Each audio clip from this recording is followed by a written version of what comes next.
Hello, hello. It's this kind of awkward time again when you hit go. And it's, you never know if anybody's there or not, because it takes a little while for it to appear.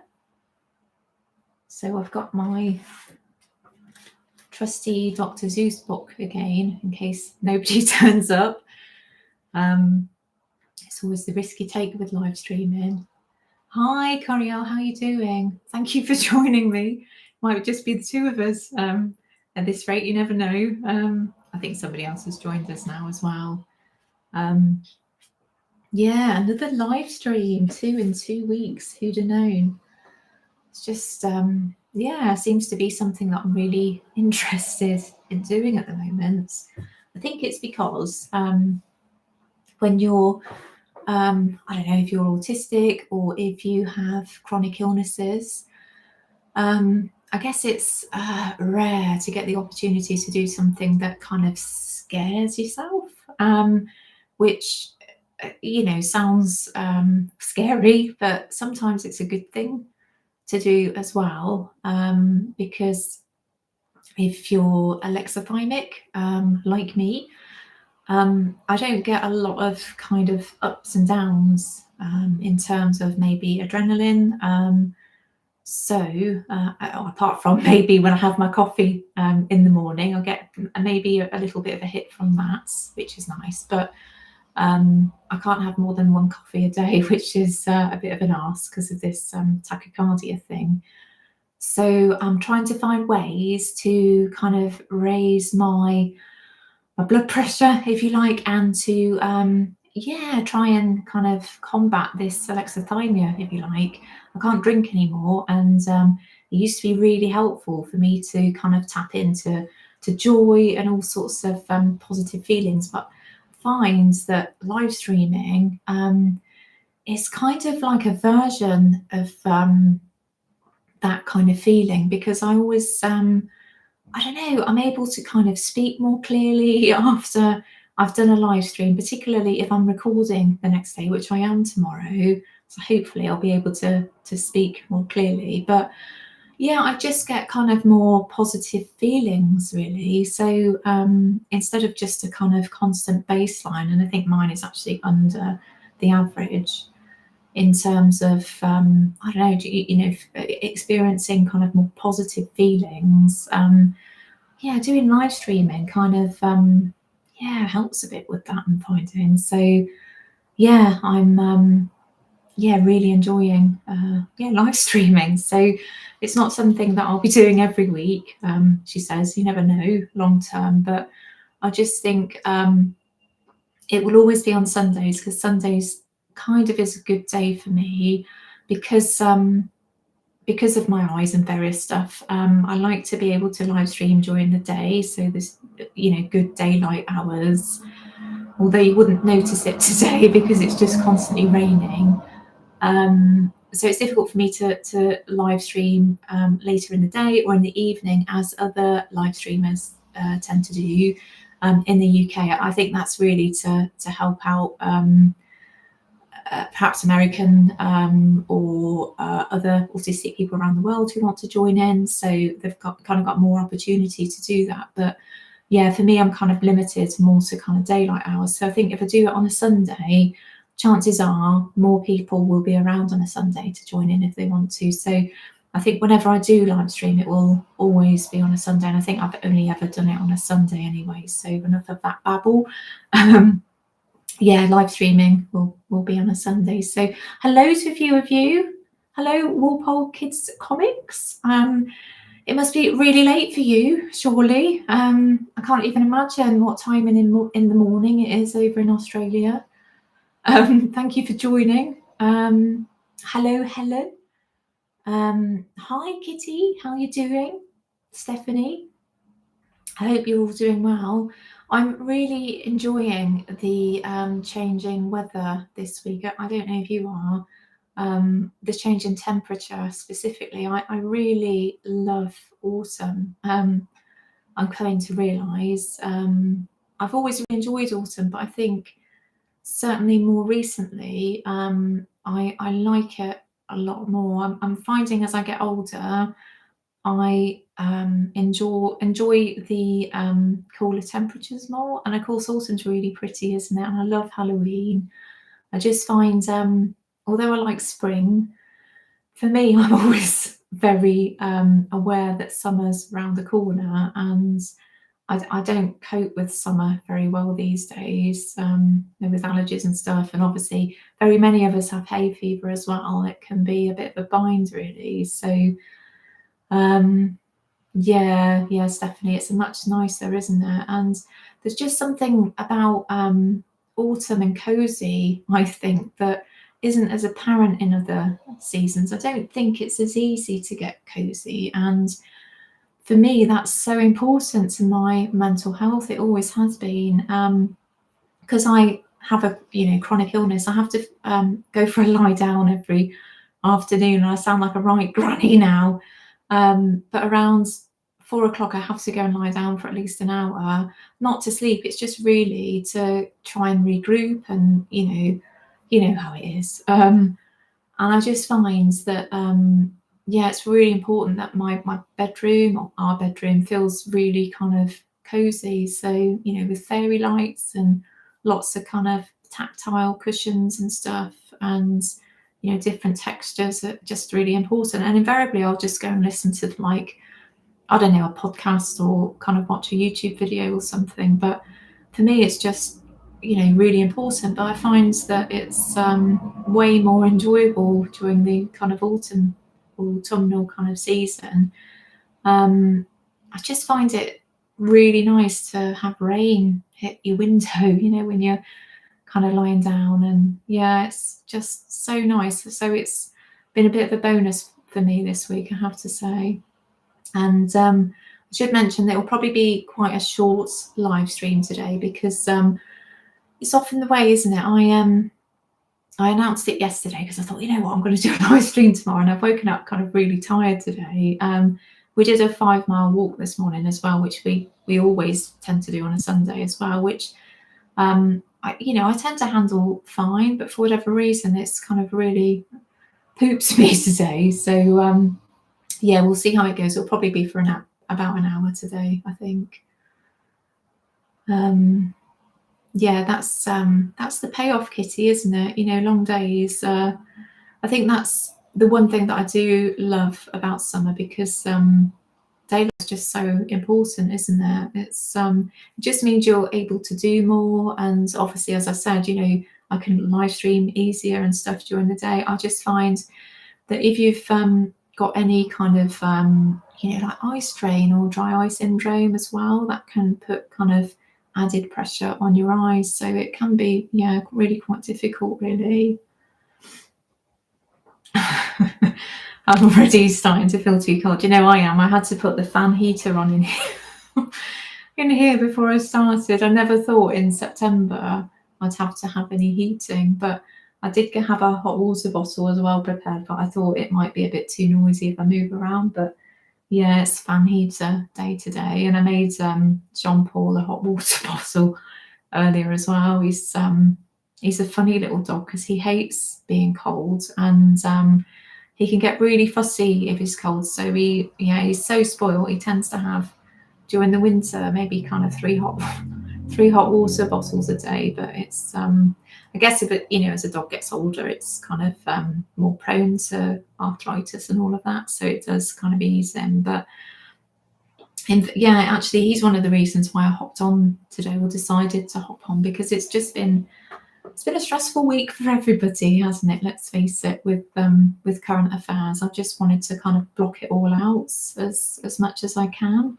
But yeah, John Paul really wasn't well yesterday at all, and because he's an elderly dog, it was one of those days where we thought, crikey, is this it? Because he was just so poorly. He just wasn't able to keep anything down. So I did worry this morning. I think it was every now and again we'll kind of wake up and think, you know what, I'm kind of dreading going downstairs, because he sleeps downstairs, in case this is the morning. But he's full of the joys of autumn today, complete turnaround. So I think what we might have to do is he's on like antacids because he was having lots of gastro issues. But I think there's loads of tractors today. I'm ever so sorry for any background noise. It's so distracting. I know it is for me as well because it takes me away from my train of thoughts. It's great being autistic, isn't it? We've always got all of these extraneous factors going on that I don't know if you're like me, but I'm often losing my train of thought. But anyway, I was talking about Jean-Paul, and yeah, he's been on antacids, but and he's on 2 a day, but I think it's actually too strong for him. So he's having like a kind of allergic response to it. So we'll see. We'll see how he gets on if we kind of cut it down to 1 a day. But I was, yeah, really, really worried about him yesterday. And these kind of things always happen on like a Saturday or a Sunday where it's kind of really difficult to get into a vet because obviously you don't want to have to pay emergency fees because they're just extortionate. So we're always like, oh gosh, we have to wait till Monday. But I think we'll just trial him cutting down with his meds and see. And if he's still having issues, we'll take him to the vet, obviously.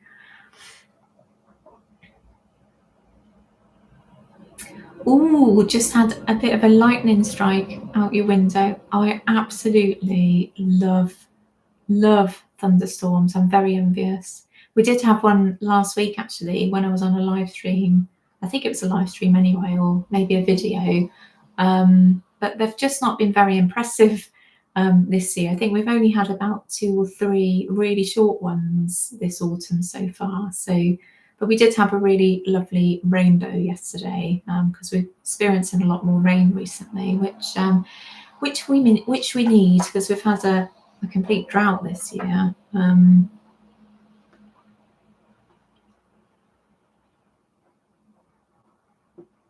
Hi there, kids. Do you know these classes, in case you didn't know, are about 4 years out of prescriptions. So I do need to get these updated into readers at some point because well, if you know me, you know I'm a bit funny about trying to reveal too much of myself, which sounds a bit ridiculous, but I honestly think as time goes on with this channel, you know, I think I'll feel more and more comfortable. But yeah, I was just really kind of worried about, you know, revealing too much of myself, which sounds a bit ominous, but in terms of, you know, identity and personal security and all that, and mainly, you know, I've got a thing about kind of being recognised when I'm out and about, and it's not even people I don't know. It can be people I know as well. I just want to be able to go about my business and, you know, not be kind of recognised. So, but if you're here, you probably know all that anyway because I've mentioned it a few times. But yeah, I want to get these glasses updated at some point, just to a new prescription so I can actually see. So sorry about any delays of me trying to read things. Yeah, Helen, I think it is getting darker now. I think it's before 8 o'clock now, isn't it, at night?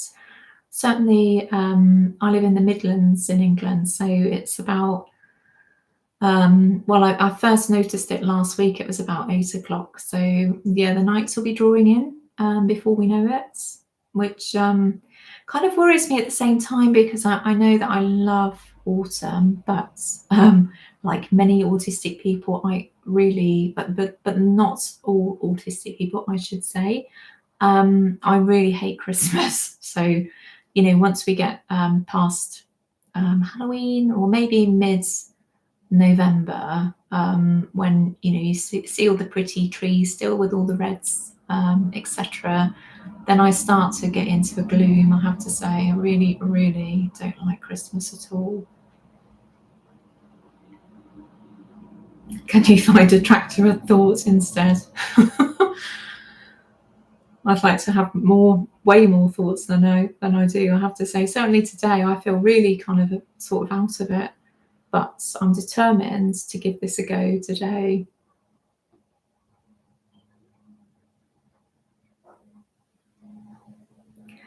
Yes, definitely. I know you probably think that sounds a bit pedantic with regard to temperature, but for me, I'm very similar. I really struggle with hot temperatures, and I do with cold as well. So I imagine that's something that a fair few autistic people will be dealing with as well. It's almost like we have to to reach that kind of perfect temperature, don't we? And kind of struggle outside of it. I know whenever I get too cold, I really struggle with thoughts as well. I really kind of lose my train of thought quite easily, which I'm doing today quite easily too as well. So I have got a little list here of things that I will talk about in case I forget.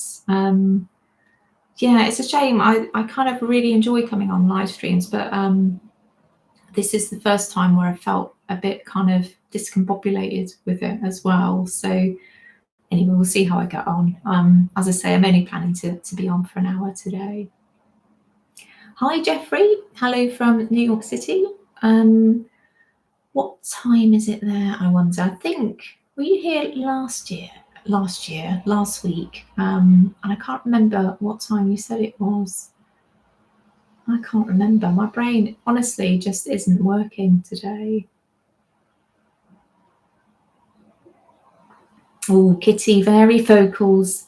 I had the same kind of thought process with varifocals. In fact, when my near vision or my reading vision went, I didn't know what the hell was going on, because I found it hard to explain to people what was going on, and because I'd never had this conversation with anybody about aging eye, is what it's called, or aging eye syndrome. I thought my sight was just going completely bonkers as a consequence of MCAS, because I get a lot of weird symptoms, a lot of neuro symptoms. So I honestly thought it was part of that. So it took me a while to actually go and see my optician about it. And again, I was struggling to try and tell him what was going on, because I remember I was sat in the kind of waiting area, and there was all these spectacle frames on sale, and I was really struggling even to see them. And I thought, I just don't know how to explain this, because I can still see at a distance kind of okay, although I'm both long-sighted and short-sighted in terms of my usual vision. So I've got one of each. But thankfully, he was able to explain what was going on. He was really good. I've always had the same optician. I've stuck with him because I suspect he might be neurodivergent himself, actually, because he really goes out of his way to explain what's going on. And he, just said it was aging eye, and it was just such a relief to know what was going on. I wasn't I just was worried that I was losing my sight, if I'm honest. So yeah, that was a relief. But through that, obviously, I had to decide whether I wanted to have readers or varifocals. And I did try readers first of all, but I just found the experience a bit too intense almost. It really kind of hurt my eyes to read, and particularly on the computer. Although I've since learned through Ian actually that if you do have readers, they should really be for books and not the computer, because that's a different kind of distance or something.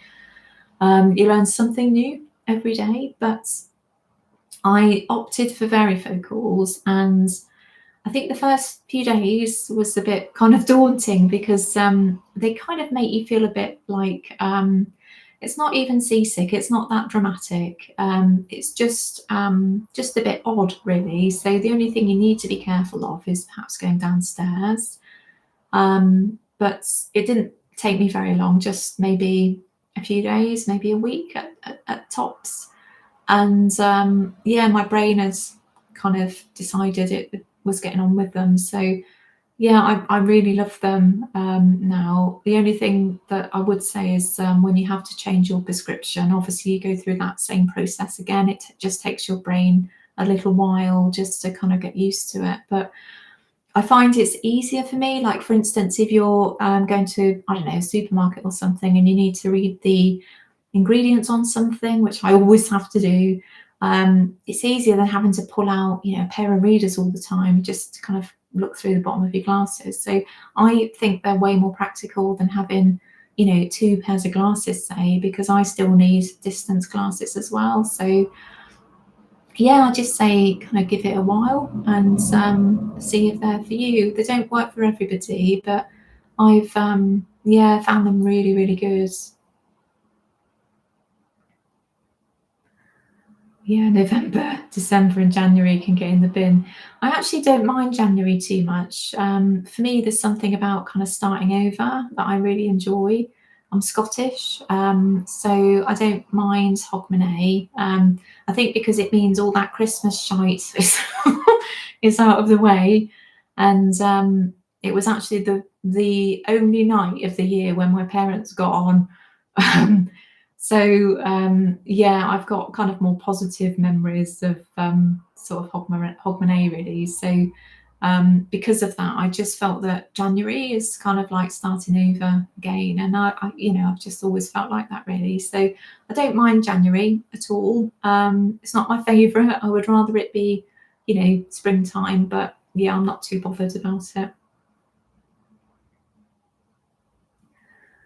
This is the end of a discombobulated day for me too. I'm so glad you can relate. It's really difficult, isn't it? And I'm so thankful for this community because I think if you're a neurotypical person and or a holistic person and you were doing a live stream and your brain wasn't working particularly well that day, I'd imagine that's harder for them to explain, maybe, or maybe they just wouldn't do it at all. And you come on here and you tell everybody that your brain kind of isn't working very well, and people understand. So it's just such a brilliant community, and yeah, just so thankful to have found it. I never thought I'd have met people like myself, really, people that have had very, very similar experiences in many ways. Yes, we're all different, but there are just so many similarities, which are just bonkers to me. I just can't believe it when I, read through comments and think, gosh, that is so similar to my experience. And who knew? Who knew? And if only we knew years ago, I think even having access to a community like that would have made all the difference to me, and to very many of you as well. It's just such a shame it's happened now and not years sooner.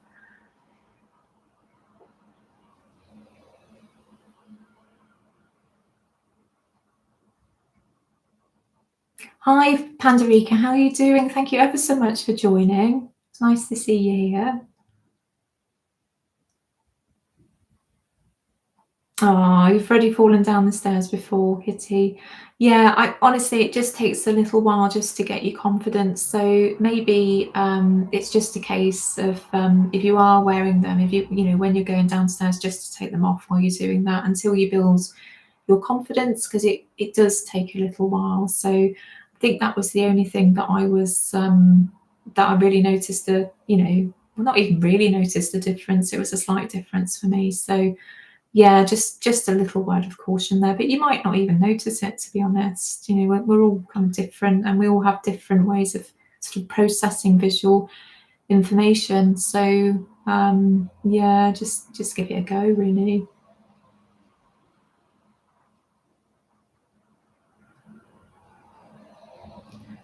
Oh, I don't like January. It means I'll be older. So I assume, Ashley, you're a January person in terms of birthday. I don't even know what star sign that is. I'm not into star signs, so it's kind of difficult for me to. Is it Sagittarius or Capricorn? One of the two.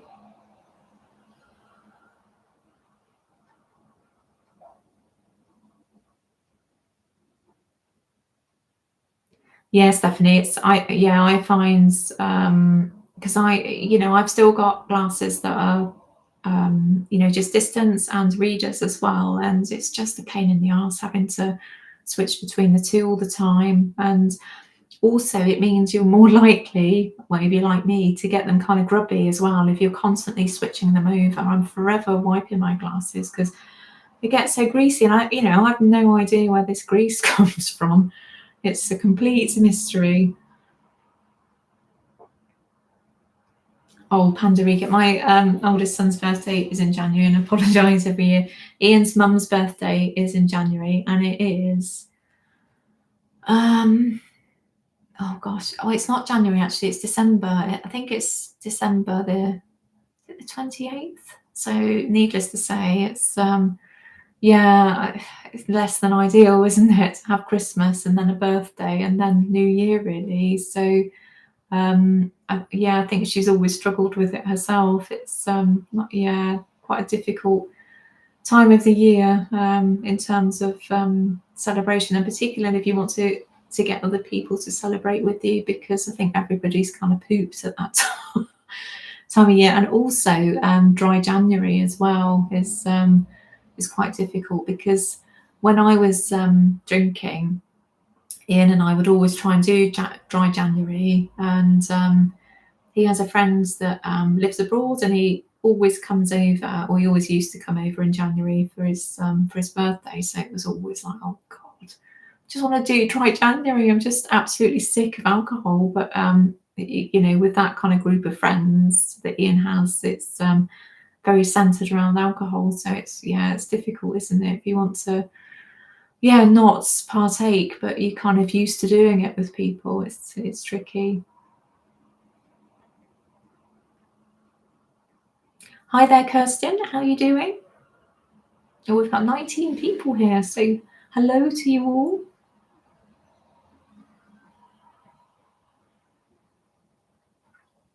Oh, having kids, I'm in burnout constantly. This is my peace and quiet time now when the sun goes down. What time is it there?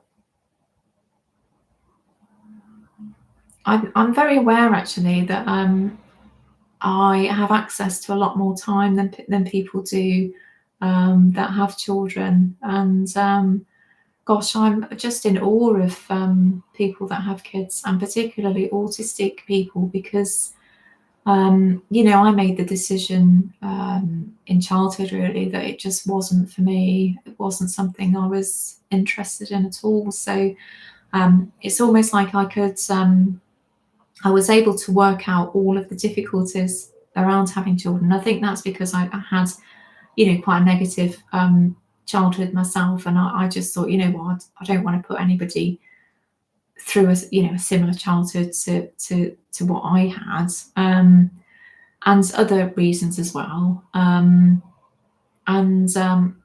just in awe, because I know how difficult I would find it. I find it difficult enough with having a needy dog, if I'm honest, and I wouldn't even be able to look after a dog by myself. My partner helps me with the dog, and not that I want to compare having kids with dogs, because it's two entirely different things. But I know I'd really struggle. So I am in full admiration of people with children, because it is just such an amazing thing to do. But with all the challenges that autistic people have, that must be really, really challenging at times. Yeah, it's difficult to plan anything when the weather is crap. We're actually going away the week after next, and it's just out into the countryside in England somewhere. I can't even remember where it is, Ian, but it's down south somewhere. But it's always difficult to know what to do at this time of year.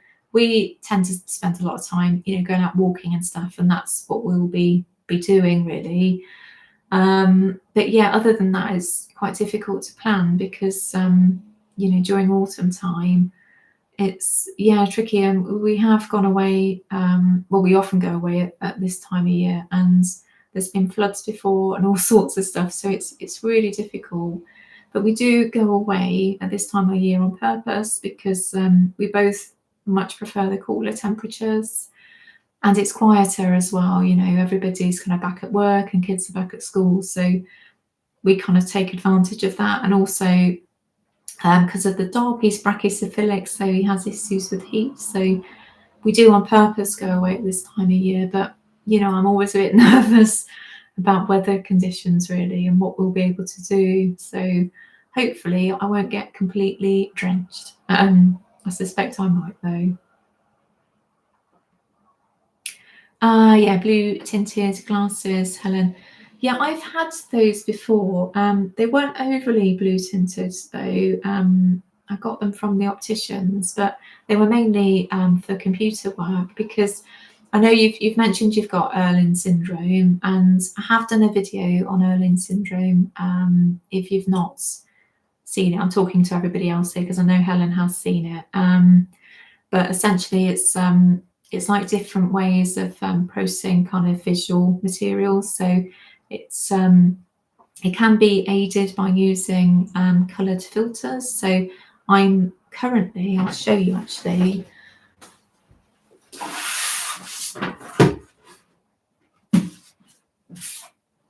Using coloured filters, a couple of books here. So they're just like little kind of plasticky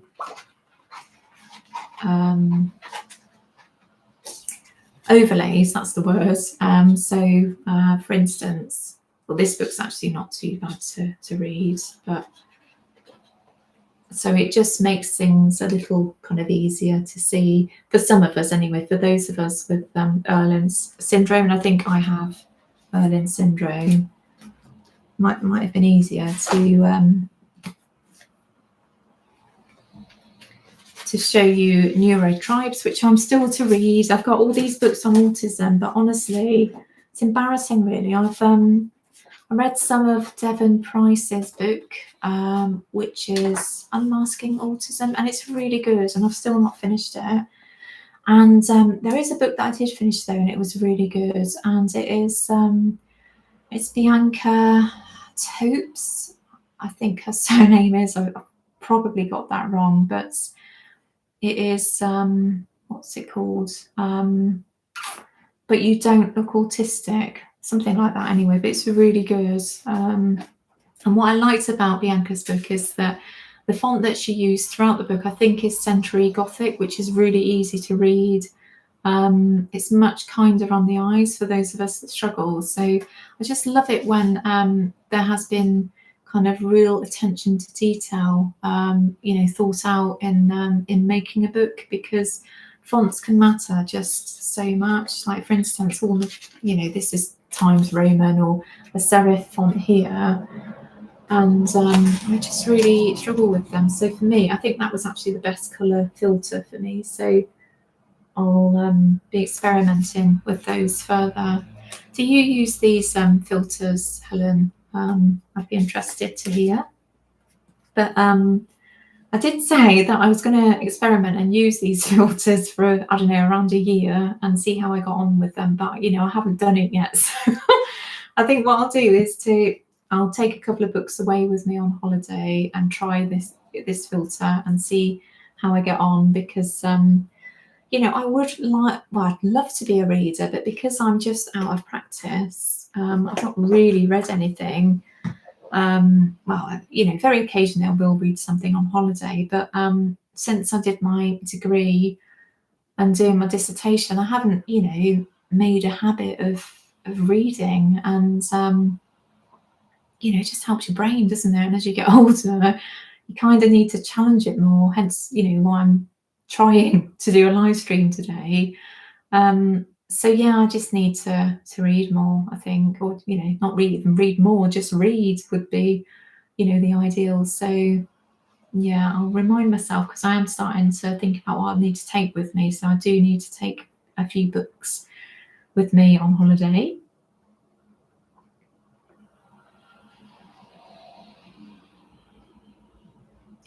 Oh, it's 10:15 there, Walker. I thought it was much later for some reason, so that's not too bad.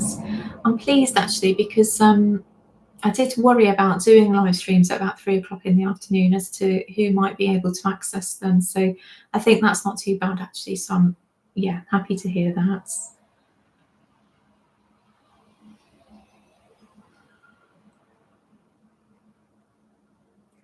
Yeah, my partner is autistic ADHD as well, but she copes a bit better, I'd say. Help each other out. If I knew I'd experienced it different than other dads, I may not have done it along. You know, I don't doubt that's a common thought process for late diagnosed autistic people and late diagnosed or ADHD people as well. You know, if only we'd had access to kind of that information when we were younger, we might have made different choices. But yeah, it's difficult, isn't it? Yeah, Pandorica, yeah, similar. I love my kids, but I agree. I've always felt bad because I feel like I'm not doing enough ever. Yeah, I honestly know I'd feel like that if I were in a, you know, in a position where I had kids. I know I find it difficult enough, you know, sometimes with a partner to feel like, you know, am I being normal enough? But thankfully, you know, Ian's neurodivergent too, so it kind of, you know, helps because we've got very kind of similar outlooks, and you know, he feels very similarly with regard to children as well. It's something he always knew as well, that he just didn't, yeah, or just didn't feel like he would be able to have children. So yeah, which, you know, I'm pleased about, because it's, you know, really difficult to meet somebody and have similar opinions on something so important. So yeah, I was just, yeah, really pleased that we were, well, have the same kind of thought processes, but completely independently of each other. Yeah, Kirsten, I love being a pet mom because I'm not worried about being a bad influence. Yeah, well, I don't know about that actually. I think you, yeah, when with regard to fussy dogs, I think you can certainly be a bad influence in yeah, what you feed them and stuff. But yeah, we're a lot more strict with Jean Paul now. He used to get a lot of treats and stuff, but since he's had his kind of stomach issues, he has to be, yeah, put on quite a strict diet of just kind of, he gets on really well with Wainwright's grain-free food for mature dogs. So thankfully that kind of helps out a lot. Crikey, 4 cats, Jeffrey. You'll be up there with Mike at Autistic AF soon, won't you? I don't even know how many cats he's got. I should watch his live streams more. For whatever reason, well, I say for whatever reason, I think because I struggle looking at kind of screens in the evenings, so I don't often catch his live streams. But I should really dip in for sort of half an hour or so here and there.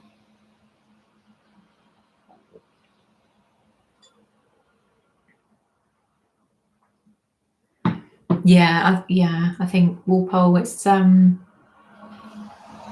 neglect your cats because you need to focus on the kids. I think we can all only work within our own abilities, really, can't we? So it's good that you've got that kind of that dialogue going with your partner, I think, because it's really difficult to feel like there's kind of too many demands on us, you know, with PDA, etc. It's yeah, it's difficult.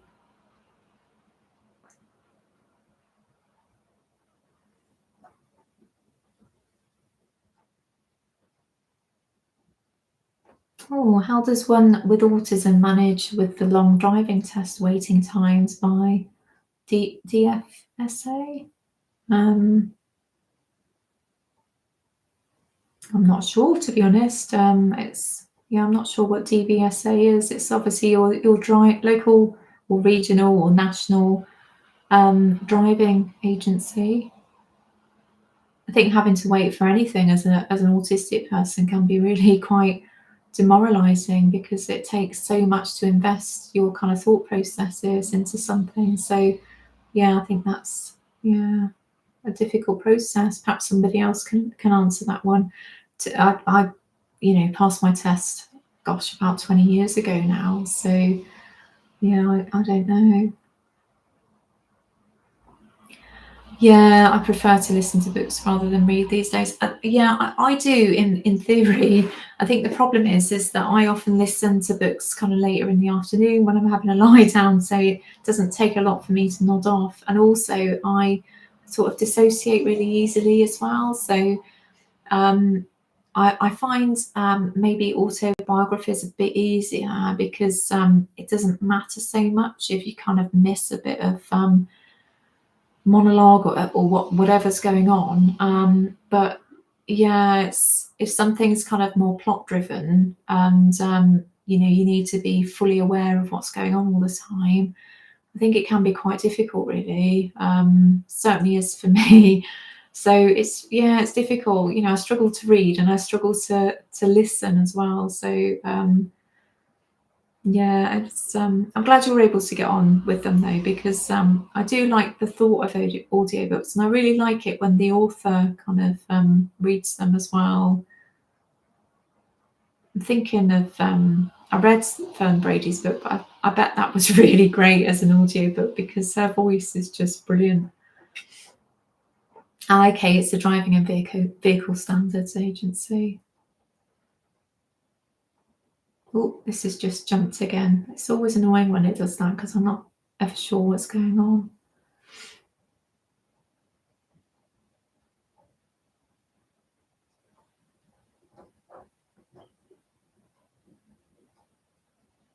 Yeah, waiting times can be unfair to people with invisible disabilities. Yeah, it can be a really frustrating process. I know for me, even waiting for operations, I'm still waiting for a gallbladder operation. I was supposed to have one in February this year, and I turned up and it was cancelled while I was waiting to go into surgery because of well, they blamed it on my MCAS, and I think also my blood pressure was really low. So they said they'd book me in for another day, but what I'd need to do is actually go in and stay overnight in hospital, and I've never heard back from them. And it is something that I need to chase up, but there's only so much kind of headspace a person has. So maybe in the new year I'll chase that up.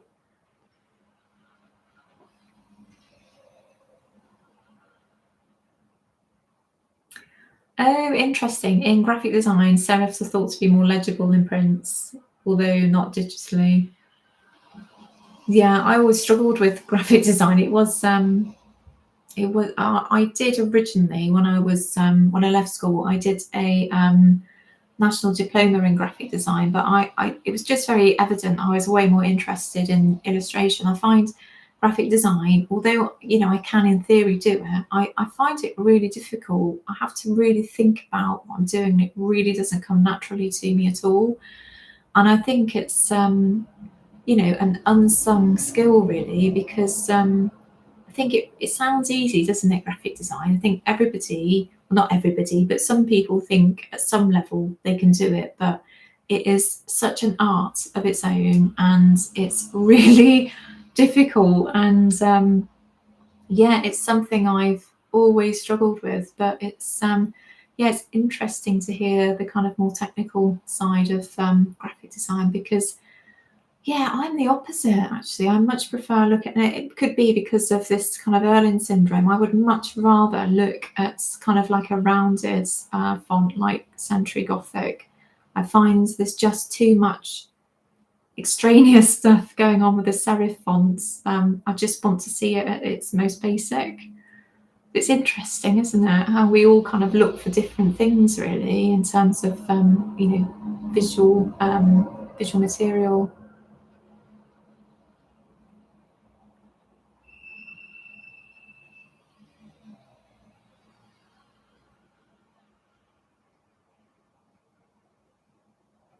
10:23 in the eastern part of the US at the moment. So good to know. Good afternoon. And I always struggle with this username. I can't. Oh crikey! I'm going to murder it. Passa Gargio Alivello, and yeah, something like that. I'm honestly dreadful trying to pick up usernames.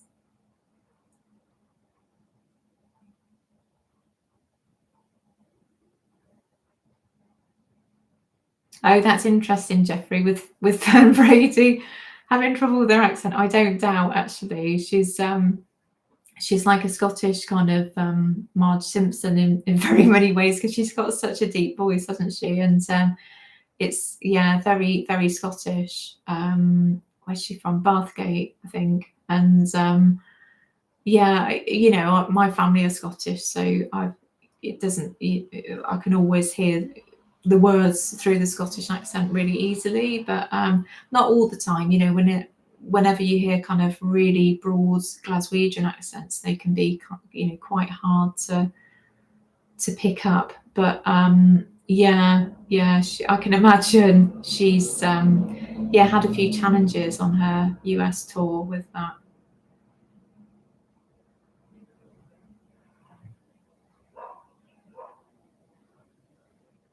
Yeah, I always feel really bad when I can't understand somebody's accent. I really struggle with that. You know, it doesn't take a lot for me to feel bad anyway, really.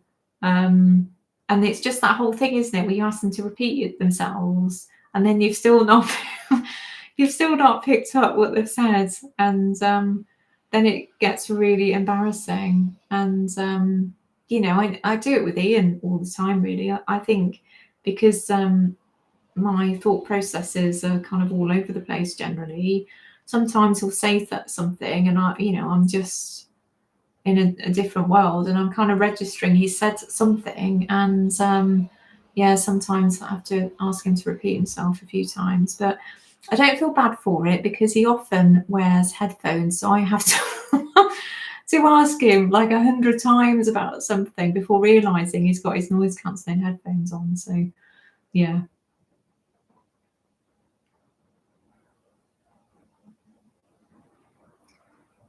Oh, you're awful, pal. Yeah. Nuts in May is such a great film. And I wish more people would have seen it, really. It's so great. It's a Mike Leigh film for those that haven't seen it. It's technically a play, actually. It was one of the BBC Play for Todays in the 70s. And it features Alison Steadman and Roger Sloman as a couple of Middle England campers, really. I think they might be, are they teachers? Can't quite remember. It's been a little while since I've seen it. But yeah, they just go camping and they're having a lovely time until they get super annoyed when somebody turns up in a tent next to them and starts playing music. But the reason why I love it so much is that I think these characters are absolutely autistic coded, and yeah, it's just so brilliant. It is a cult classic, so I don't doubt a few of you have heard of it, but it's, yeah, just really worth checking out if you haven't seen it. I think, you know, Alison Steadman and Roger Sloman are just brilliant anyway. Yeah, what did I see Alison Steadman in yesterday? I saw her in something. Oh, it was the I finally watched that oh gosh, what's his name? Robbie Williams movie last night, that Better Man, where he's a monkey. It was okay. I'm not a big Robbie fan, but it reminded me of a lot of a program here in the UK called Star Stories, which is you know, just funny commentary on celebrity life, really. So it was an okay way to spend a couple of hours, I'd say.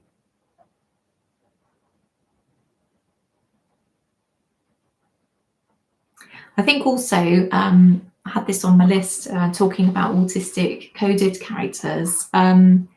I recently watched the program. I think it's 3 seasons of it, actually, and it's so good. And it's Halt and Catch Fire. And I don't know if any of you have seen it, but gosh, I would really recommend it. It's on the ITVX player here in the UK. I think it recently landed on there, and is it a HBO series? Can't quite remember, but it is about the rise of, you know, computer technology, and specifically personal computer technology in the 80s, and it's it goes through both the 80s and the 90s. So, the advent of the internet and all sorts. And gosh, it's so good. But there's a character called Cameron Howe, played by Mackenzie Davis, and gosh, she's so brilliant, and she's obviously autistic coded, and it was just brilliant to see one of the main protagonists in a program be an autistic woman, and or an autistic young woman. And yeah, I just loved it. And I just wish that they had I don't know, the bravery, I guess, to say that the character was autistic, because there was no kind of mention of it really, other than, she was a bit kind of kooky. Yeah, I had a bit of a thought process go on from watching. I don't know if any of you have seen A Real Pain with Kieran McCulkin and Jesse Eisenberg, and that came out, was it last year? And Jesse Eisenberg's character in it has OCD, and I think it was because Jesse Eisenberg has OCD in real life, so he wrote this film and the screenplay, etc. And he personally cast Kieran Culkin as his, I think it's his cousin. It's been a while since I've seen it in my memory, but I think it is his cousin. But they were really open about the fact that he has OCD.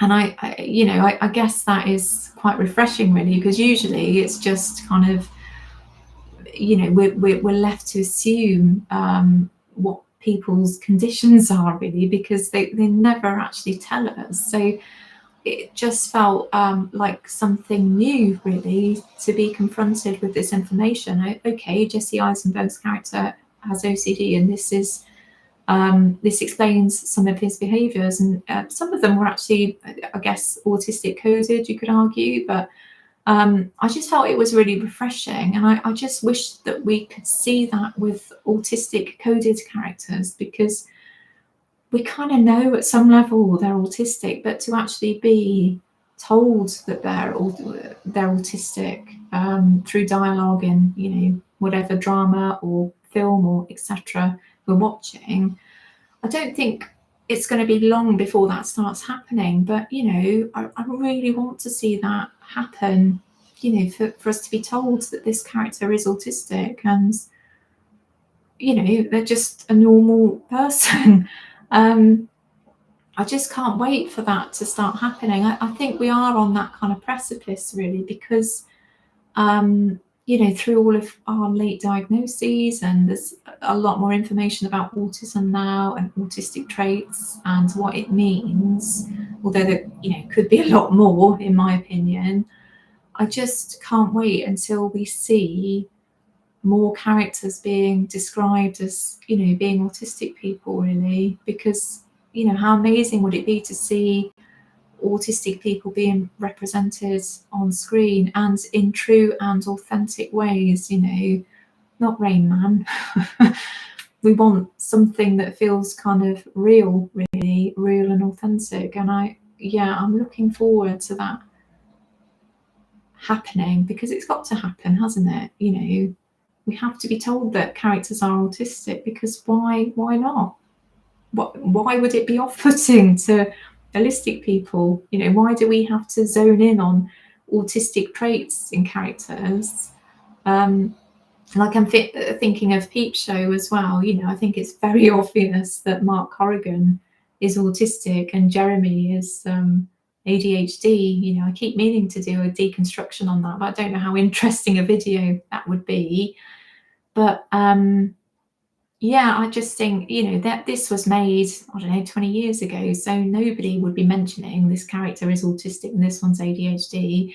I'm sure there were examples of that, but not very many. But how refreshing would it be to be, told this character is autistic, this character is ADHD. And I did watch another show fairly recently that's on the iPlayer, and I really recommend it. And it's called Dinosaur, and it was written and is starred in by a young woman called Ashley Storey, and she's the daughter of Janie Godley, who was a comedian, well-known Scottish comedian that died a few months ago. And she's an autistic woman, Ashley, and she wrote this sitcom, but the main protagonist is autistic based on her own experience, and I think they're a paleontologist, and she's just presented as a normal girl who happens to be autistic, and it is so refreshing.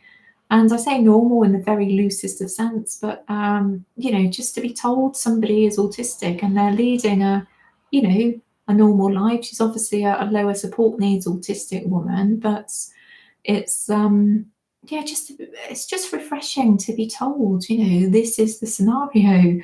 And the character is just so relatable. And I do need to give it a rewatch, because I know that whenever I enjoy anything, I need to watch it 2 or 3 times because my memory is so dreadful. So I do need to give that a replay at some point, but I really recommend it. I'll just pop that in notes there.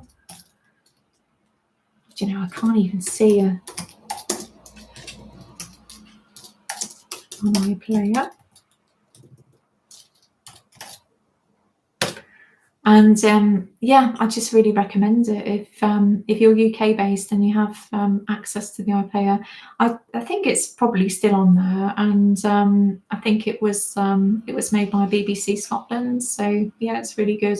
And again, Halt and Catch Fire is brilliant. I really I really love it, and I'm going to give it a few months and watch it all again, because it's really cozy TV as well. It's got that really cozy vibe, and it's who's in it?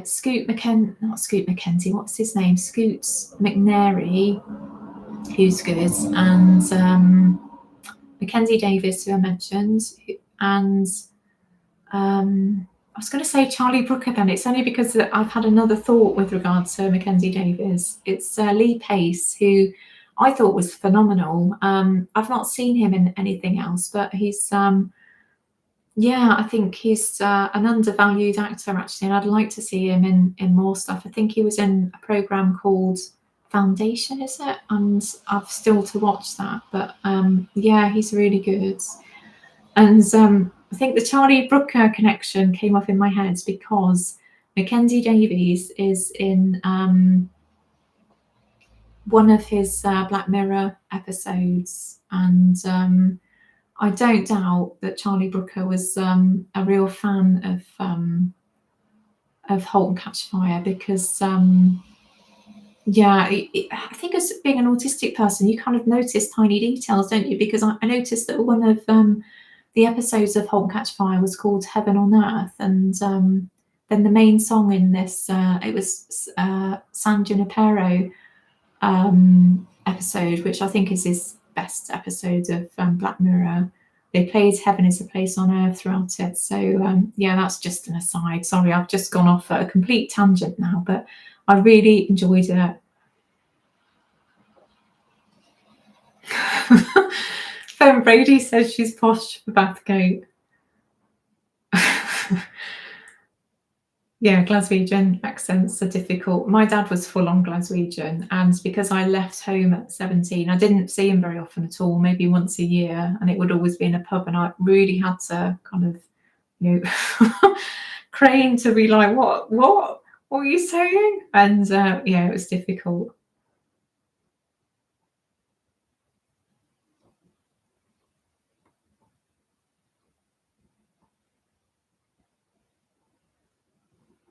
We have to talk about better conversation hygiene in this house. Oh, God.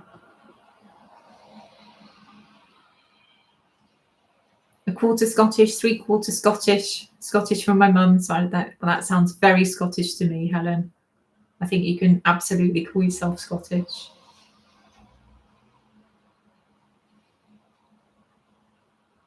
Even in my own language, I can't understand even regional accents. Yeah.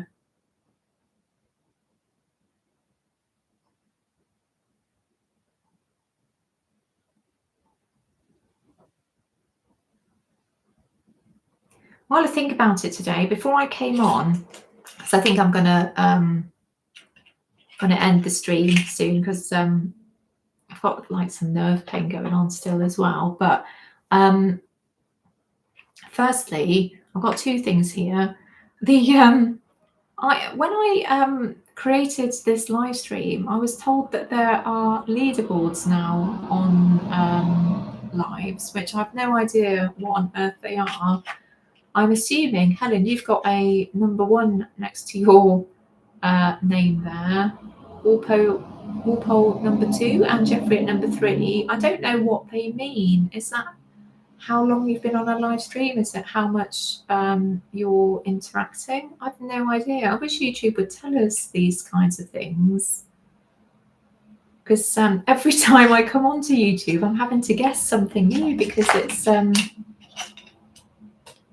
yeah, really interesting. But I haven't noticed these little numbers before. Maybe they were on last week, but I just didn't register them. It'd be really nice if YouTube just yeah, you know, gave us some kind of important stuff on live streaming, like you know, just to have a like a screen that would come up, just so I forget what it's called. My brain isn't working today at all. Just a oh gosh, what is the word? Ignore me, it'll come to me in a second. But also I need to think about thumbnails for my live streams as well, because I created this live stream maybe about sort of 10 minutes before I jumped on, and I'm very aware that I'm always using the same thumbnail, so I need to start experimenting with different thumbnails. So if you do know of anybody that does good live stream thumbnails, let me know, because I don't even know if they need to be different to you know, normal video thumbnails. I think live streaming is something that I'm so new to, really, because I've never listened to live streams until I you know, found out about the autism community, really, because it's just not something that's appealed to me at all. But I think I, you know, I quite enjoy them whenever I am able to jump on one that's kind of autistic related, or, you know, created by an autistic creator. I really enjoy Autistic Not Alien, Neil, whenever he does one. There are a few I've missed though, and I think Autistic Jenny did one a little while ago as well that I missed, so I'll need to catch up with that one. But I do need to think about thumbnails for these, I think. I'll see you later, Helen. Hopefully catch you at the next live stream, which I think will be, where are we now? Probably the first Sunday of October, because that's my plan, is to yeah, do one every, well, first Sunday of the month, basically. So, and any others will just be kind of like an add-on, like today is, really. I just felt a bit brave yesterday, and yeah, I thought I'd just challenge myself to do one today. But yeah, it won't be every Sunday, but certainly that's my plan anyway going forward, is the first Sunday of the month, and it will be around 3 p.m. UK time as well. So yeah, just so you know, really.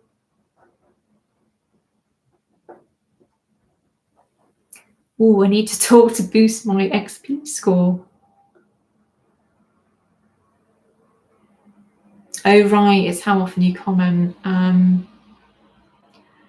Yeah, they've added so much lately. I know that there's a lot of autistic creators that are really worried about views at the moment as well.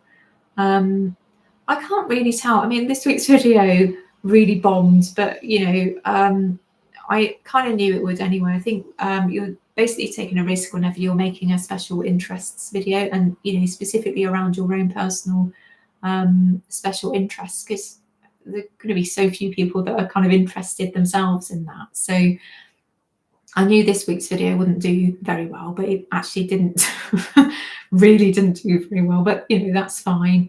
We're always experimenting on YouTube, so you take the losses with the wins, you know, that's fine. And it's not always about results on YouTube, is it? As an autistic creator, it's really about feeling part of the community. So anything that comes as a positive on top of that is brilliant, really.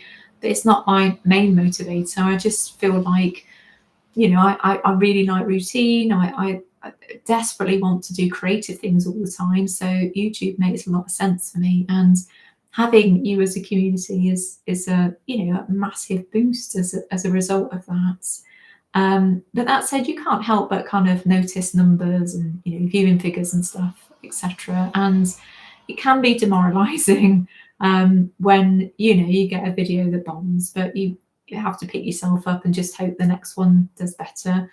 But I know that there's a lot of creators that are almost, it's almost a conspiracy level thing going on, that they think YouTube is working against them. But I watched a few videos on it yesterday because I was interested in this, because I just wanted to get other people's thoughts. But it just seems to be that summer's really quiet, and it's just YouTube's just always difficult.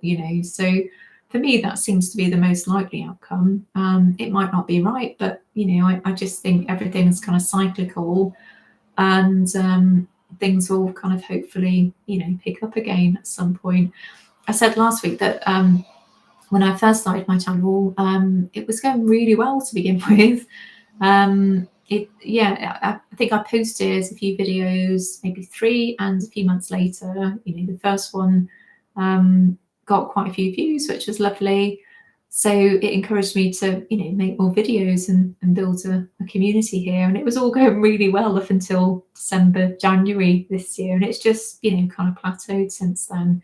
And that's fine. I think you have to take, as I say, the losses with the wins on YouTube, and things are cyclical, and hopefully it all kind of just have forget my word now, when it kind of rises again.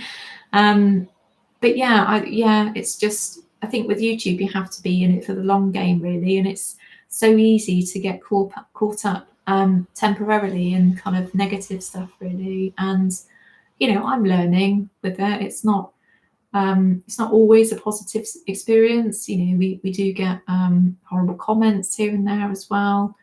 And it can be quite difficult. But for me, the good stuff really outweighs all of the negative stuff, really. And because I'm not able to have a kind of normal kind of social life for various reasons, it's just a really lovely way to be able to tap into the autistic community, because you feel like friends. So it's been brilliant in so many ways, and I'm just delighted that I discovered you all.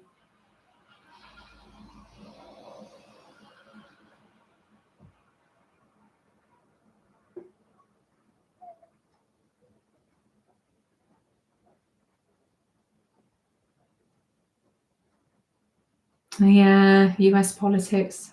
Hello, Vance. I'm glad you made it, but I've got some bad news in that I'm going to be ending the stream pretty soon. My head is a bit discombobulated today, and my thoughts aren't coming out properly, and I'm not remembering words very well. So it goes to show we all have good days and bad, doesn't it? But I'm very aware that I'm not kind of I'm not conveying myself or what I want to say very well today. But yeah, I think US politics are very tricky, aren't they, at the moment? That's why I really wanted to do kind of a live stream today, just to offer a bit of a sort of cozy antidote to all of that stuff, really. I think also with UK politics as well, we had that sort of march yesterday as well. I think whenever you look at any kind of stuff that's related to news or politics, it's just always so horrible lately. It's very frustrating. Well, it's not even frustrating, is it? It's not the right word. It's depressing, really.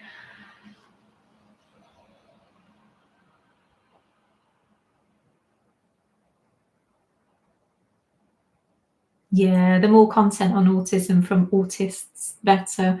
I do need to catch up with a lot of videos. Actually, I've had a bit of a kind of hiatus almost from watching other autistic people's content recently. It comes in phases with me. I'm either really into it or, I just feel kind of overwhelmed by it really. And also, I find that I'm always conscious actually of really wanting my own content to be unique to me and to be um, just very clearly autistic. I can't even get my channel name right today, can I? Creative Autistic. Um, and I don't want to be influenced by what other people are doing as well, which I think sometimes you can't help.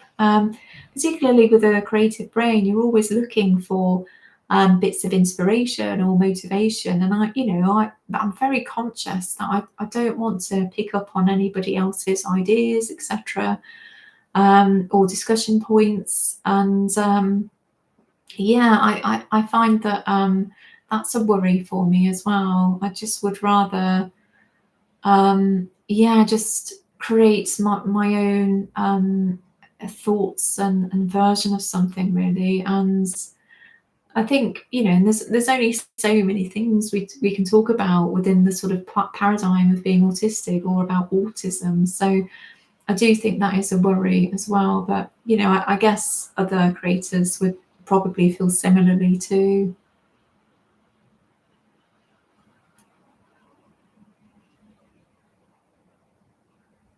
Yeah, politics not looking bright globally speaking. It, I don't know, it just feels like worse all the time. When you think it's like bad and, this is how bad it can get, I think the next day brings another surprise. And yeah, like you, Kitty, I do try and bury my head in the sand a bit. Not always. I think, I do want to be aware at some level, but for news junkies, it must be really difficult. If that's like your main interest, or if you're autistic and that's your special interest, crikey, I don't know how you wouldn't end up with depression really or anxiety as a result of that. I just couldn't. And I used to be way more into politics a few years ago. I think probably when you felt like, or when we felt we had a bit more of a voice really. But I know whenever I contact my local MP, who's a Labour MP, he's a new in with the kind of the new cohorts from the last election, just parrots the party line, and does make me think, what's the point really? Because I used to write to my MP about all sorts of stuff really when it was a Tory MP, but it just feels like much of the same really with the Labour MP now.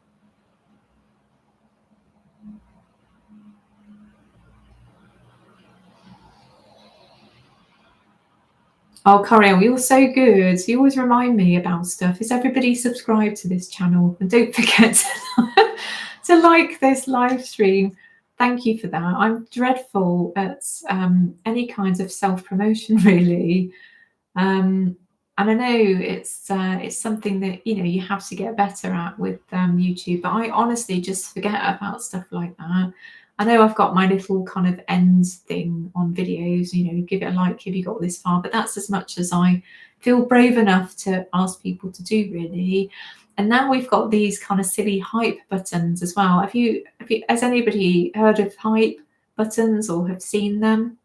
I think they're only available on mobile, or I don't know if even tablets have them, because I usually watch YouTube on the tablet later in the day, but I've not seen any hype buttons come up. But hi there, Kilo, how are you doing? I'm really sorry that I'm going to be ending this stream soon because I'm a bit discombobulated today, but thank you for joining. But yeah, there's really just so little information about these hype buttons, I think, in terms of the overall YouTube experience. They have shared more information with creators, but there's these silly hype buttons that essentially I think every YouTube account will be given 3 hype opportunities a week. So you can hype new or small creators, and they classify anybody with 500,000 subscribers and below a channel worthy, or of these hype buttons. So essentially a small channel, and I just think it is crazy to call a channel with 5,000 subscribers a small channel, because that is just crazy to me. When you've got 4,000 odds, it just seems that, the disparity between the two. But anyway, with these hype buttons, apparently it's a way for small channels to get noticed. So the idea is that you ask your audience to hit the hype button, so then it goes into some like league thing or whatever, and I don't even know what will happen as a result of that, but it just seems I don't know, such a silly idea to me, really. I don't know. I'm just interested to know if anybody has heard of these hype buttons, because I've not seen them come up on any of the accounts that I follow.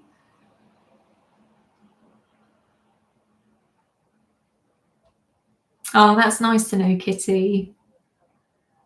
I think Dana Anderson's channel's really good as well. I've not seen any of their content recently, I have to say, because as I said, I've been taking a bit of a break, but they also share a lot about their life, and just really, really great. They're just so genuine and kind of honest in their delivery, and I really like that kind of channel as well.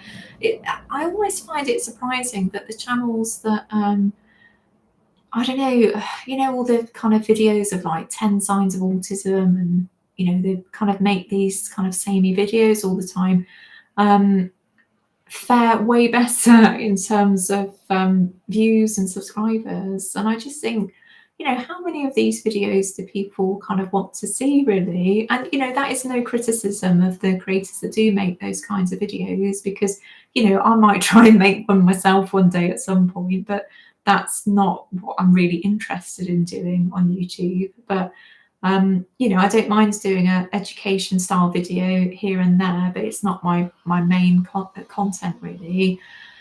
But I don't know, I just think even from their kind of creative perspective, it must get sort of tiring to kind of do similar style videos all the time.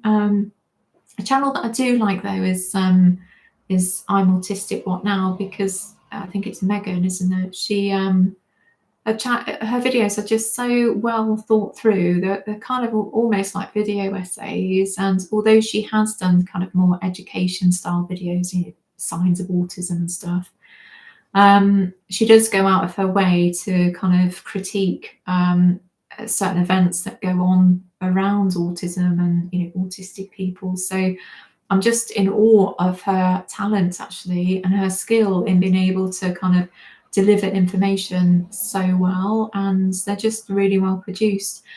I am delighted to see that she is stepping back from creating weekly content, because I had no idea on earth how she was able to do that, and for me she was inviting burnout. So I'm really pleased to see that she's sort of calmed down from that and doing content, or making content that at a more manageable pace, because I think you see that with YouTube creators sometimes, and they're not necessarily autistic, but they're just churning out so much content that so much work has gone into it, and you know that they're headed for a fall, because nobody can keep putting out that level of content, really. So I'm so glad to see that she's calmed down with that.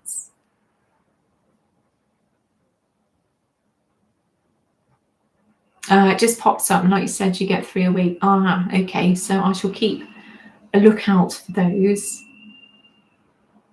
Sorry, Kilo, you're late again.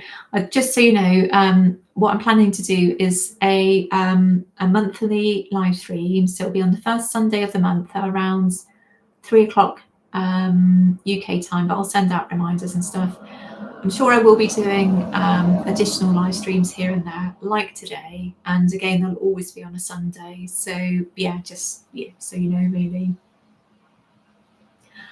Yeah, Mega's really good. And Ember Green, I love Ember Green's content. Again, she is so amazing. I just am in awe at that, that their ability to deep dive material. I've not done anything like that since my dissertation, and I would just love to have that that level of concentration. Really, for me, I don't know. I just find that anything kind of that's a real deep dive takes so much out of me, really. And it's not that I can't do it, and I hope that I'm able to do something like that at some point, only occasionally though, because I would never be able to do a video like that out each and every time. I'm in awe of anybody that can put out that kind of level of content. And I think what a treat it is for us, because I like pretty much everything that Ember has to say.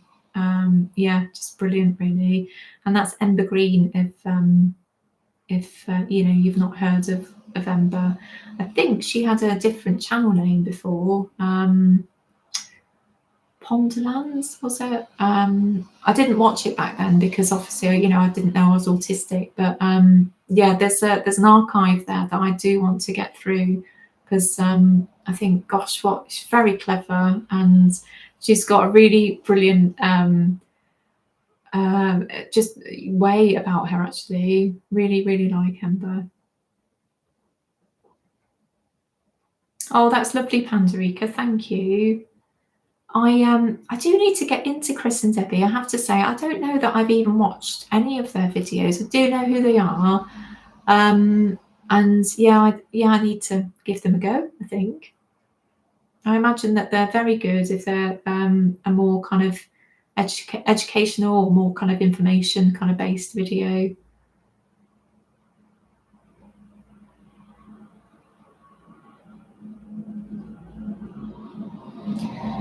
Yeah,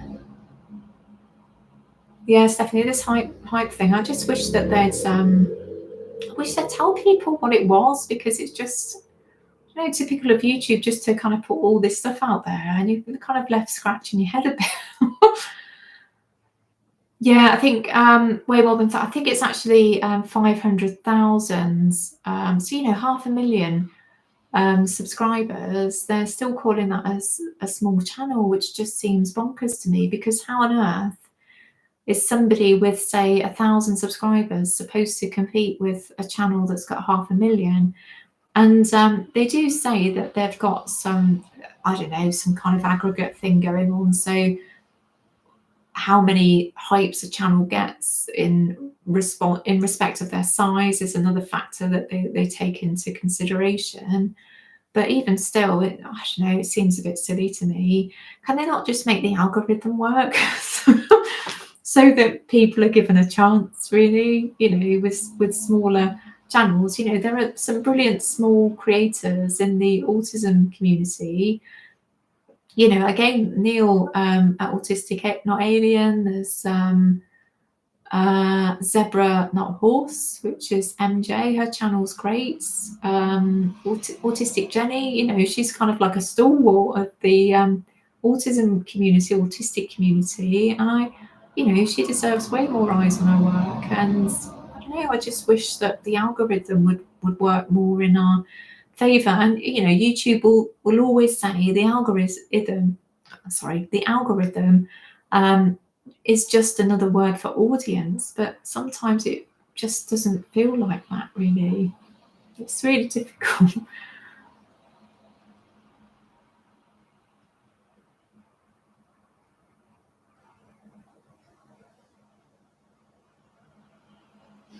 Yeah, I think the structure of those videos is appealing. Yeah, I think sometimes if you know you're only able to access, say, half an hour of YouTube content, I think sometimes you do want something that's a bit more kind of easy to consume, actually, don't you? So it's probably why some of those videos do better. Maybe I should make some myself. I find it really difficult, actually, if I'm honest, to make educational videos, because I feel like because all of our traits and how we experience our lives through the paradigm of being autistic are just so different and varied from one another, that I don't know, for me to say, 10 signs of autism feels quite difficult for me, because also, we're not always including, those of us with moderate or higher support needs. And, so, it's always difficult to include everybody anyway, isn't it? But for me, the signs of autism videos, I've never found them particularly helpful as an autistic person. Even when I was researching autism, I don't know. I just feel like we're all so different. It's it's not 10 signs of autism, is it? It's going to be like 1,000 signs of autism, because our experiences are so unique and diverse. Really, I don't know. It just feels a bit almost reductive to me. But that's just my opinion, because I know a lot of people do find them useful, but that's why I kind of steer away from making videos like that. I have talked about autistic traits in videos, but I talk about them through my own lens. I did the 50 reasons why I thought I was autistic, because I'm talking about my experience in the hope that others might be able to relate, rather than these are God-given signs of autism that have to be there in each and every individual, really. And I think that's the risk sometimes with those kinds of videos, really.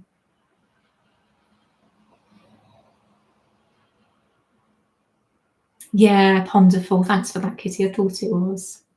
Yeah, Meg does like a bit of Reddit drama. I think there's somebody else that does Reddit drama as well, really. I can't remember who that is. But yeah, maybe that's something that I could think about doing at some point, actually. Um, yeah, this week's video is it? Wait, no, it's not.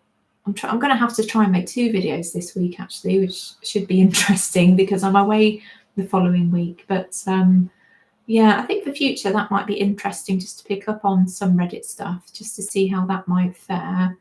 Because it's always worthwhile experimenting with different themes, isn't it? If through YouTube content, it's always, you're always trying to think about kind of themes that might interest kind of different people, really. And also it's just interesting to keep it kind of, we'll mix it up, really, as well. I'd find it quite difficult to sort of constantly repeat the same kind of theme all the time, really.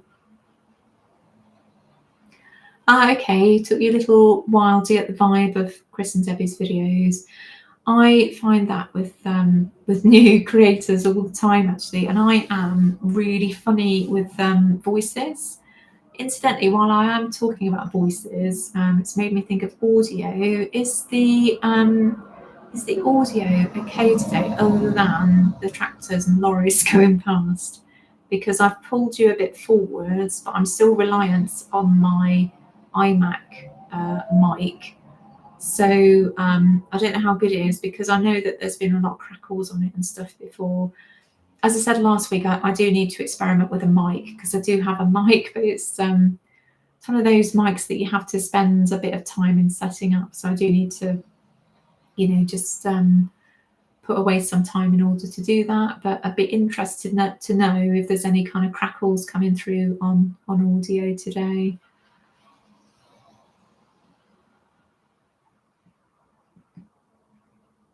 But yeah, as I was saying, I find it really difficult to get to know new creators, or new to me, because firstly, I'm really sensitive to noise and voices, and it's why I try and keep my own voice at quite a low register when I'm talking, because I know in my real life, if I get a bit excited, my voice has a tendency to get a bit screechy, and I hate it. And I really struggle with that through other creators. So I'm, really choosy about who I can watch, unfortunately. Um, and I'm sure some of you will be very much like that as well.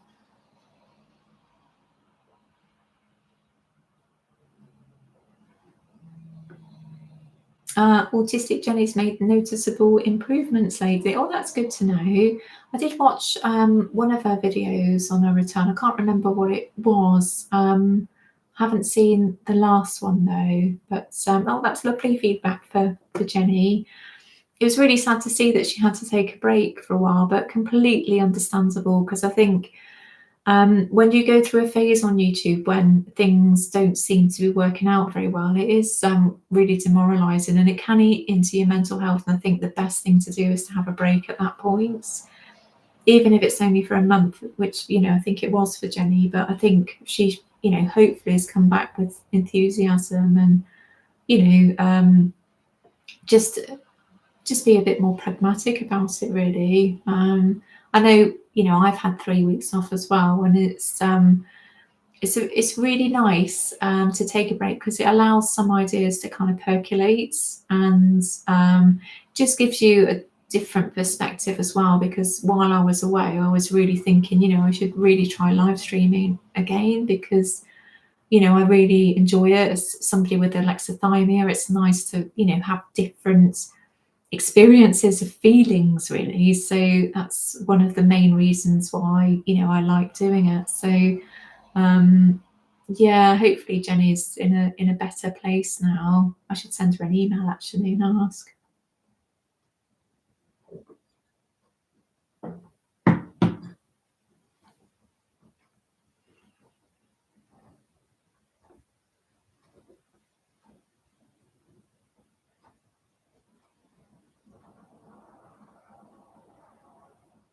In my eye, these glasses are so difficult to read through.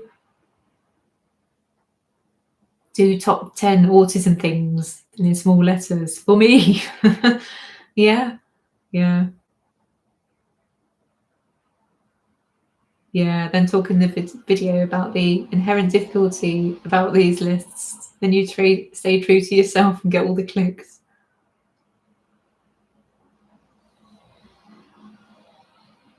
Yeah, top lists are getting tiresome. I think the problem is it's the amount of them, isn't it? There's I don't know. There seems to be so many as well, and those creators that tend to do them kind of end up remaking them after a while as well. So, I think for them creatively, it must be quite hard too. I appreciate they do want to get, views and clicks and whatever, but I don't know, it must be quite difficult and almost demoralizing, I'd say, having to make the same kind of stuff, all the time, really.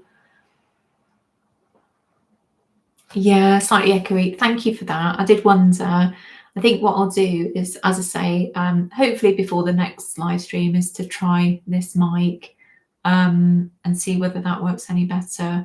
I know Ian's got one of those mics that you can wear as well, which I could try at some point as well if the next one doesn't work very well. But I've pulled you a bit sort of further in, so it's more like my video kind of experience, really. But what I would like to do is to get a sort of live streaming camera at some point, because I think that would essentially just replicate what's my whole video experience is like. But my camera's quite old, so it doesn't have the functionality to be able to live stream from it. So that's something to dream about happening one day, is a new camera.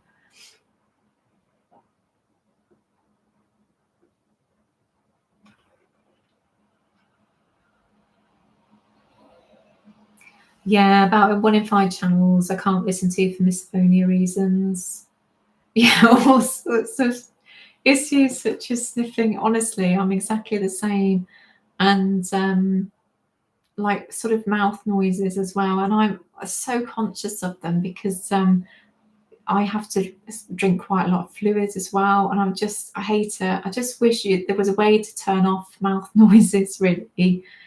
And I know because I've got a slight speech impediment, and I really I've got like quite a pronounced S as well, which I'm so aware of, and there's nothing that I can do about it really. But I do wonder sometimes if that's a bit annoying for people. But you can only talk the way you can talk. But I'm exactly the same, Kitty, with other channels. I hate it as well if you know that their material, whatever they're talking about in their video, is going to be super interesting, but for whatever reason, you're just not able to get through it. So it's frustrating.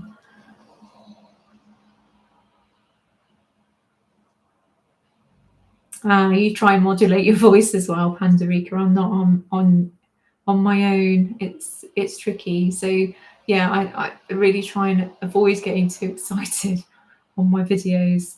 Not that I'm kind of an excitable person anyway, but sometimes I think, perhaps I should be more energetic on my videos like other people, particularly with their intros and stuff. And then I think, well, not really that kind of person really. So it wouldn't sort of feel truthful to myself. But whenever you watch these kind of YouTube guru videos, they're always like, switch up your energy levels and, be hi guys and all that kind of stuff. But it just doesn't really feel authentic to me. And I think even if I were to do it, and if I did capture somebody's attention, it wouldn't take them very long to switch off anyway, once they realise that, I'm not that kind of person really. So yeah, it's not something that I'm going to be getting into anytime soon.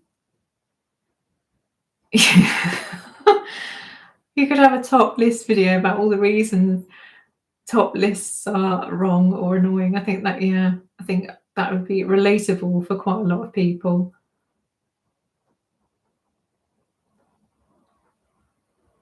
Right, guys, it is now 4:25, and I've got through all the comments. So thank you all for participating today and staying with it, because I am not on the ball at all today, which is annoying because I always try and I just really like live streaming, and until today I've always been able to do it at a level that I've been happy with. So I think I'm not going to look back on this one because as I say, I'm not on the ball at all. So I am going to end the stream.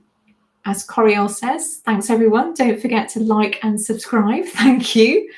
And yeah, I think that's going to be it. The hi guys thing is advice for Americans. Yeah, it doesn't fit for us Brits. A bit more low key, and yeah, thankfully so. Okay then, guys. I am guys. Who am I? Something I never say. Okay, folks, that's more like it. Thank you ever so much for joining me today and for getting through it. I was just determined to at least do an hour, just in the hope that I'm able to kind of talk to the camera a bit better tomorrow. Thank you, and I'm going to hit end stream now. Enjoy the rest of your Sunday. I hope it's lovely and the weather is exactly how you would like it to be wherever you are. It's raining now, which is perfect for me, so I'm going to have a bath and go and listen to a podcast or something, and hopefully it won't be by somebody with a screechy voice.